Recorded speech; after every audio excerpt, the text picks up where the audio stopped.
for me personally, it just gives me comfort to know that even people at the very top of their game, right? The people running the 2:15 marathon, they are chasing their own goals too. They're in a lot of discomfort as well. It's all relative to what they're going for. We're all striving to teach our body that it is capable of doing the next thing.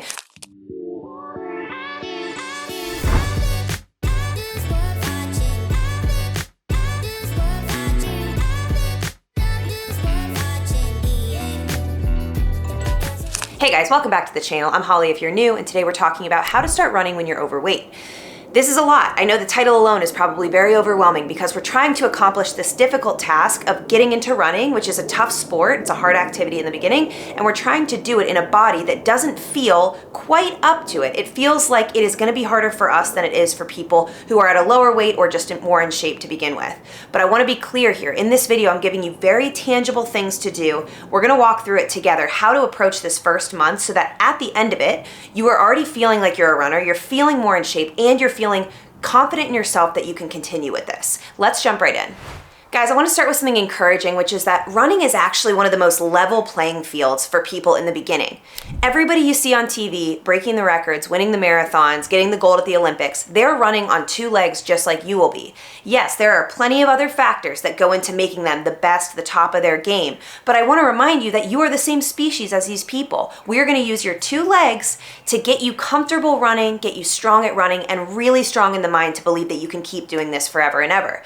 But I want to start with that just to remind you that you're not coming from a totally different planet here. It may feel like it, and it may look like it to you, but I want to remind you that running is really a natural human sport.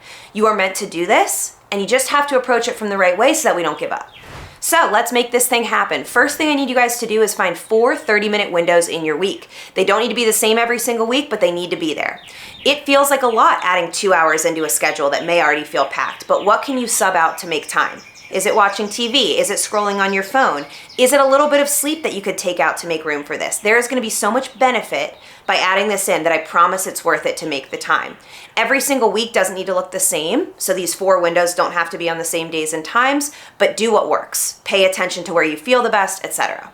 Before I explain what we're doing in these 30-minute chunks of time, I want to remind you I'm not a doctor, so I am not prescribing you guys a workout routine. Please check with your doctor if you're on any medication, etc. Make sure that the physical routine is approved, they want you to be doing this, and that it will not harm you. Just have to get that out there. Session number 1 is going to be a 30-minute walk. Every 9 minutes, you're going to stop for 1 whole minute, and I want you guys to accumulate as many deep inhales as you can using only your nose. So you're going to walk nice and easy for 9 minutes. I like to use an arm swing even when I'm going slow, just to make sure I'm helping myself propel my weight forward. A little bit of help really from the arms goes a long way. And at the 9-minute mark, you're going to stop wherever you are. If you're on the treadmill, you're just going to put it to a stop. And I want you guys to go closed mouth, big inhale, fill up the belly, and then big exhale through the mouth. Then you can take a couple normal breaths, catch your breath, go another one. And basically I want you to do maybe 4 to 5 in that minute, whatever you can fit. And then you're going to go back to your walk. So 9 minutes of a walk, 1 minute to stop and breathe, 3 times, you are done. That is session 1. Session 2 is going to be a 15-minute easy walk, ideally with no stops at all. But I do want you to use a couple of those deep nose breaths within the walking time. You may need to slow down a little bit just to lower that heart rate in order to make space for that deep breath. And they don't have to be back to back, but just throw a few in. 15-minute walk, you get through that whole thing. And then I want you guys to do 15 minutes of stretching. In the beginning, this is the first thing to go for a lot of people. It feels pointless, nebulous. I'm not technically working out, so why do I care about this? Or I'm not working out hard enough, why would I need to stretch? I promise you, stretching is the key to you continuing.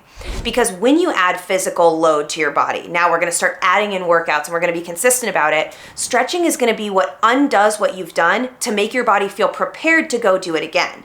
We are supposed to make things tight and broken down during our workouts, but they are only used to our benefit when we match it with stretching. The stretching allows us to come back to neutral to then engage everything we just used again and do it stronger. This is really important to build into your habit from the beginning. You are not going to be a few months in and then decide to add stretching in. Usually people don't add it in until they're in pain or dealing with an injury. We're not going to let that happen. As far as stretches, especially when you're overweight, it can feel very annoying to get on the ground, stand up, sit down, lay down, all of that stuff. I want you guys to keep it very, very simple. Wide legs, Light lean over from the hips, maybe just touch your knee, kind of walk back and forth, but get a little stretch through the backs of the legs and the hamstring. You can do a standing quad stretch, or you can just pop one leg back up on a couch or a chair and just stand and get the front of your leg to stretch out nice and easy. You wanna hold and breathe through, you're noticing a theme with the breathing. You wanna hold and breathe through these stretches. So they don't need to be intense to where you're in excruciating pain, but you need to hold them for at least 1 to 2 minutes for each side of each stretch. That's really, really important. You'll feel the release, you'll feel it relax, and honestly, if you deal with chronic pain, you're already gonna feel better from this. I also recommend you guys stretch your calves. You can just press up against a wall, put a heel behind, drop that heel, and just stretch out the calf. That's a really nice one to just make it feel like your legs are being elongated when they're otherwise feeling tight from just pushing off in repeated steps. You can do other upper body stuff, even though we're not really getting to upper body just yet. You can just reach to the side, get those lats. You can do some big arm circles. Anything that will help you. If you've learned stretches from your doctors, physical therapists, this is a perfect time for that. But a 15-minute chunk of time, I want you to set a timer. Do not ignore this part. It's the 15-minute walk into the 15-minute stretch. Session 3 is going to be a little more fun, a little more exciting, just because I'm giving you guys a strategy to pay attention to, which just makes the time go by quicker. You're going to do 6 total rounds, 3 minutes easy walk into 2 minutes power walk. Now for the power walk, I want you guys to use your arms, really drive them back, look like an 80s, jogging mom. And I want you guys to lift your knees up, almost like a march. If you were going up a hill, this would feel a little more natural, but even on the flat, I want you guys to pick up from the knees and really drive with the hips forward. So really make a point to move faster. In your easy walk, you're gonna do it just like you had the rest of the session so far, but I want you guys to, by comparison to the fast one, see this as a nice, calm relaxation. So when you get back to the easy walk, you can catch your breath and really appreciate that it's slower, lower heart rate, and you can still kind of control where your headspace is, rather than taking a full stop, hands on knees, and resetting. You are allowed to stop whenever you need during this workout. Don't feel like you have to make up the lost time or anything, just keep the timer going. But I want you guys to use these sort of 2 gears to feel more in control. The first step of really starting to feel like a runner is the very first time that you decide when you're gonna stop when you're running versus having to because you can't breathe. We'll get to that down the line, but I just want you to know that this is the start of that. Creating gears, even in the very beginning, really gets your mind in a good spot to know I can do this and I'm in control. 4th session is, you guessed it, 30 minutes long. We are going for a 30-minute walk, and in that walk, I want you guys to do 8 different 30-second jogs. Now, I don't care what these jogs look like. I definitely don't want them to be all-out push sprints, obviously. We want to sort of view these as the foundation for your running journey. Think of this as what you're going to be doing when you go for your first long run. Find a little shuffle there, do what you can, use what you've seen, and go for 30 seconds. As soon as you go back into the walk from that, you're going to go into those deep, nose-only inhale, exhale through the mouth, and then breathe normally. That is just to show you that as soon as you come out of the jog, you can control lowering that heart rate. You can do it faster by getting the nose-only inhale going, and that will just calm everything down right away. Trust me on this, it's a huge part of getting comfortable in this. I do not care how you guys space out the 8 30-second jogs. You can do them evenly split throughout. You can do a bunch at the beginning, maybe take a longer walk and a couple at the end. You can batch everything at the end, maybe use the first half as like a warm-up walk, whatever it is. I trust you guys. Just be honest with yourself and try to make each one really count. That is it for the 4th session. Though one thing to note, during the walks, you can do these at whatever speed you want, but make sure it's not taking away from your energy for the jog. So maybe finding between an easy walk and like a medium speed walk, but this is gonna be, again, your recovery between the jogs, so I don't want you to overdo it here. This is the baseline though for the actual focus, which is the jogging. Now, fun fact, if you guys do these 4 sessions in the week, and they can be in any order, like I said, space them out, different days, you are now working out more days than you are not working out during the week. I want you guys to do what I just said for 4 straight weeks. Now let's get into part 2. How do we make all of this feel easier? How do we make these workouts go well from the beginning? We have to fuel and hydrate properly, and that means doing it in the right timing around our workouts. Now, I am not getting into the specifics of weight loss here. Yes, we're talking about running when you're overweight. I am going from the assumption that when you're consistent in these workouts, you will naturally lose weight, but I want to focus today on when you time your food around your workouts, because that makes all the difference in how you feel. For example, if you guys have ever tried to get into workouts and you feel like you always get the side stitches, the cramping here through the ribs, and or headaches, you are likely not timing your hydration and fuel properly around the workout. So here's what I suggest. When you guys know you have one of the sessions coming up, maybe at 4 o'clock in the afternoon, I want you to make sure that you had a good meal 2 to 3 hours prior. That can be balanced, of course, protein, carbs, some fats in there, something that sits well, that you know sits well in you, and you have time to digest. Or if you do not have time to have that meal within that time frame, I want you guys to have a quicker kind of carb source within 30 minutes of the workout. Something small that's not gonna make you feel weighed down or uncomfortable or just digestively not there, but something that's very easy for your body to digest. So that could be half an English muffin, it could be half a banana, maybe a little scoop of almond butter or peanut butter. If you like gels, those are great. We don't really need to get into that just yet. And they don't feel great if you haven't eaten them before, but something that's gonna be 100 to 200 calories, just a couple quick bites, get it in, and then go do the workout. But otherwise, if you're on your normal meal schedule, just make sure it's balanced meals that fill you up, that keep you in a good state of digestion, and then you go for the workout.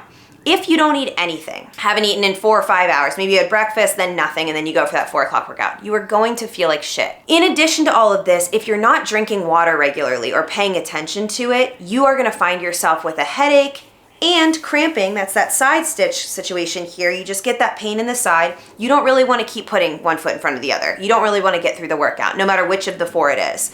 So I want to make you aware that if you are paying attention on the outside of your workout time, you don't really have to be too worried about how you're going to feel during the workout time. This is something that we miss a lot. I think we get so hyper fixated on doing everything perfectly, and a lot of people start to get into a whole diet while they're also starting to get into a workout plan, and it gets overwhelming. Just know that a steady state of calorie intake, making sure you're not having huge dips, huge depletion time during the day, will lead you to feel pretty good during the workout. And if you know you haven't eaten, like I said, a regular sized meal within 2 to 3 hours, definitely get a few bites of something in before you go work out. Hydration is the other key here. Like I said, we can avoid cramping through the stomach, but through everywhere, and we can avoid headaches if we stay hydrated. As you lose more liquids, because you're sweating more, you're going for these frequent workouts now, you want to be replacing not just fluids, but electrolytes as well, because we are losing those. So I would say keep a steady intake of water to the best of your abilities. I know we all have different strategies there, but the more set up you are to be hydrated going into the workout, the way better you're going to feel. The other thing we can do is start adding in electrolyte packets. So I like to take the Element ones. I've linked those before, but I can link them again. You don't have to take them every single day, I would say. Everybody's different, but if you're working it into your routine, maybe start with an electrolyte packet thrown in every other day during the week, or at least on just the days that you are working out, and it will really help you feel better. A packet of those goes a long way, and you don't have to be so obsessive with the electrolytes just yet, not until we get to the really long periods of sweating, but it's important to work that in now because cramping really can be such a killer in the beginning of these workouts. Guys, I know I've said this in other videos, but I want to remind you that if you can set yourself up to feel pretty decent all day, eating good things, eating frequently enough, and staying hydrated, you will not feel like it's so hard to go do your workout. When you don't take care of any of that, it feels that much harder to go work out because you feel like shit. So just make sure that whatever resources you need to pull from to set yourself up to eat decently throughout the day. And again, I'm not talking about cutting out calories right now. I'm just talking about setting yourself up with foods that actually make you feel full and digest well in your body. You are gonna be in such a better spot than somebody who doesn't pay attention to that. So do what you need to do there. It really, really does make all the difference in staying consistent and feeling pretty good from the beginning. Sorry guys, had to come inside because it was loud out there, but my third and final point for you today is that you should expect discomfort.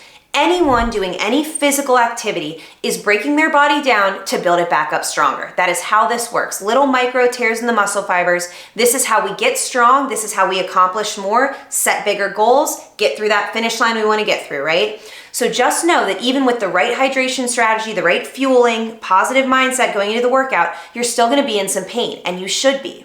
We are going to manage that, and I'm doing this very carefully with you. I don't want you to get hurt or overdo it in the beginning, but I want you to know this is not going to feel like a stroll in the park, right? This is actually going to be tough at first, but it gets easier so much sooner than you think. Just trust me on that, and that's why I'm having you guys do the 4 weeks of the 4 sessions. You are going to have done 12 workouts already, and you're going to see how much easier it feels at the end already, just in the 4 weeks.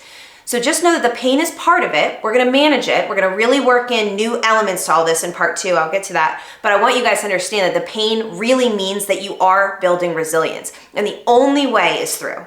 Another way of explaining this is if you never put your body through the stress, it doesn't learn how to respond to it. And I mean that physical stress. So when you're in the pain and in the discomfort, know that yes, this is feeling this way because I'm not used to doing it. So it's one, sort of the unknown, but two, it is learning how to resist what I'm doing to it. So think of walking up a hill. Yes, that's difficult. You're getting that pushback, your heart rate's coming up, you're sweating, your legs hurt.